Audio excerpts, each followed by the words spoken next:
ഇന്ത്യയുടെ ഇതിഹാസ wicket keeper batter Syed കിർമാനിയെ വരവേറ്റ് തൃപ്പൂണിത്തുറ. 75ാമത് പൂജ ക്രിക്കറ്റ് ടൂർണമെന്റിന്റെ ഭാഗമായി തൃപ്പൂണിത്തുറ ക്രിക്കറ്റ് സ്റ്റേഡിയത്തിലെത്തിയ കിർമാനിയുടെ വരവ് സംഘാടകർ ആഘോഷമാക്കി. പൂജ ക്രിക്കറ്റ് ടൂർണമെന്റിന് ഇന്ന് തുടക്കമാവുകയും ചെയ്യും. ആദ്യമായി ഏകദിന ലോകകപ്പ് നേടിയ ഇന്ത്യൻ ടീമിലെ വിക്കറ്റ് കീപ്പർ ബാറ്റർ കിർമാനിയെ തൃപ്പൂണിത്തുറ വരവേറ്റത് വാദ്യഘോഷങ്ങളുടെ അകമ്പടിയോടെയായിരുന്നു. ക്രിക്കറ്റിനെ നെഞ്ചേറ്റിയ പഴയ തലമുറയും ക്രിക്കറ്റിനെ ആവേശമാക്കുന്ന പുതിയ തലമുറയും കിർമാനിയുടെ വരവ് ആഘോഷമാക്കി.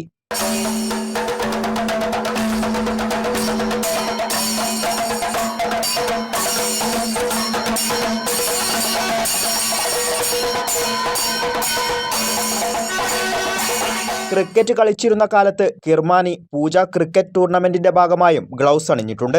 1983 വേൾഡ് കപ്പ് നേടിയതിനു ശേഷം ലഭിച്ച സ്വീകരണത്തിന് സമാനമായാണ് തൃപ്പൂണിത്തുറക്കാർ തന്നെ സ്വീകരിച്ചതെന്ന് കിർമാനി പറഞ്ഞു. I never expected this. It was like returning from the 83 World Cup, coming from the airport, a motorcade coming in and full of music and sound. Wow. This was a great honor given to me, a privilege given to me. I am deeply touched by the emotion, the love for all we cricketers who have given me this opportunity and great honor for me to be around here.